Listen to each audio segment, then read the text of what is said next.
This section is very comedic and breaks taboos straight away, opening up a way for us to talk about other taboo subjects like male communication. This beginning sequence also introduces the idea of stereotypes, which we're going to start using in this first big section of the piece. So after this, we ran through the rest of the performance, and the other main points that came up in the feedback included all the earlier scenes, so all the scenes involving all the stereotypes, all the sequences, were very said to have very good acting, were well timed and with good enunciation, and the speed of the lines was slow enough for the audience to keep up and hear what we're saying, which is very important for them to stay engaged. So the start sequence of the penises, which I just showed you, had good timing and was very nice acting, because it breaks taboos as we appear comfortable. We wanted it to, as we appear comfortable talking about such stigmatised subjects.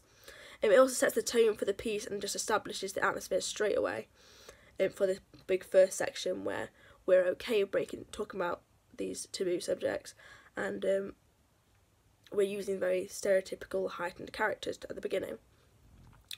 What was also said was more noise in all the group scenes where we are lads or where we are John's friends, because this noise builds the loud, overwhelming, banterous atmosphere, and it draws the audience's attention. Also, because a lot in TIE, it needs to be a lot of energy to really capture the audience's attention and have them listening to what we're saying. So something else we needed to do was centre the scenes, as we weren't really used to the new seating arrangement yet, as this was only our second rehearsal with it. So we had to this is something we really had to keep in mind, that because the seating arrangement's different, we had to realign the scenes so they're more in centre, because at the moment they're kind of off to one side, and we really want everyone to have a good view so they all can have an intimate experience and feel very involved. The asides as well were affected by the staging, the new seating arrangement, which is something again I recognise that we struggled with last week, to make sure that we remember to speak to everybody and not just to the front, and to make it look as natural as possible instead of looking forced, like we're just trying to talk to everyone. So the next thing was the pace of the whole piece was very good and sustained, so it's not too fast so the audience doesn't become lost or lose attention because they're confused and don't know where they are and don't want to try so hard to understand what we're saying.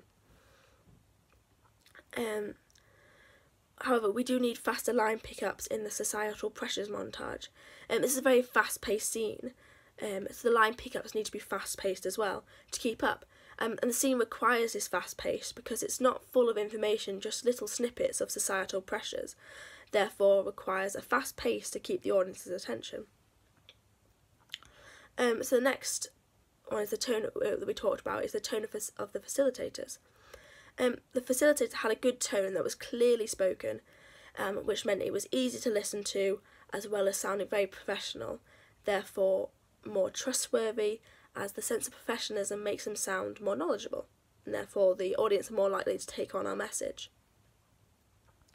The family breakfast scene needs to be brought further forward, close to the audience, so the audience can feel more connected to our family and to the story, become more immersed in the scene.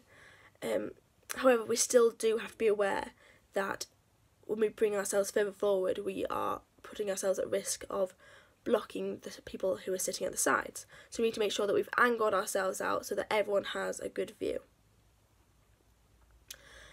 So it was also said that we needed murmuring, like a continuous murmuring in the background of when John is sitting on the chair in the front being overwhelmed by his thoughts. It really adds to the atmosphere and creates this atmosphere of stress and feelings of overwhelming, like being overwhelmed, and for the audience as well, because the chaos of it makes the audience also feel overwhelmed by so much noise and information going on. So it reflects how the turmoil that John is feeling inside.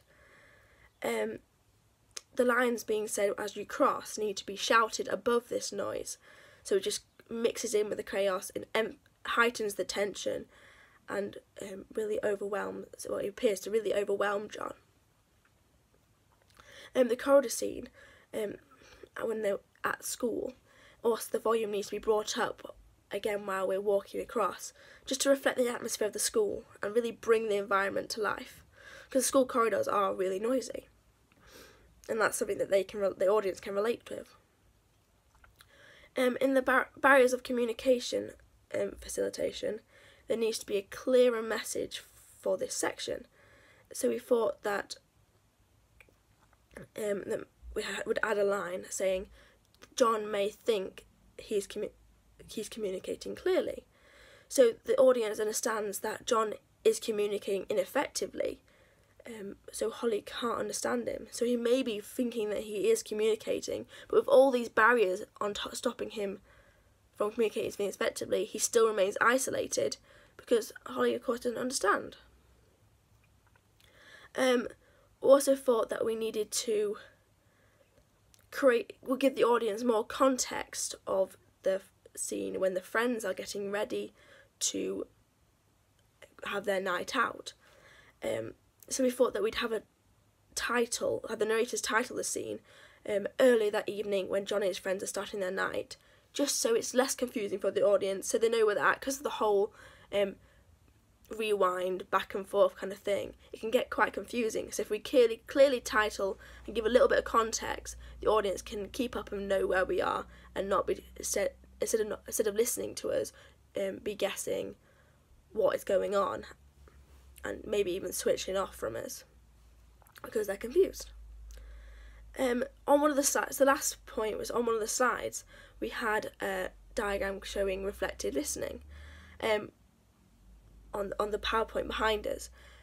On further consideration, we thought that it wasn't as helpful as we first thought, and it was instead just a distraction from the subjects that we were talking about in the workshop and in our groups.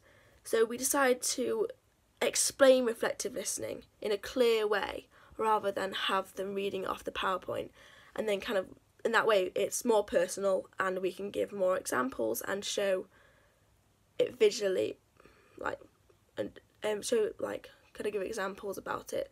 So then instead of just getting confused by reading the PowerPoint, we can explain it to them clearly. So this was our last rehearsal before the performance, and I really think that we've kind of smoothed out a lot of the hitches, a lot of the errors, adapted it a lot, and fixed anything that wasn't quite right. And I think we all feel quite confident for the performance.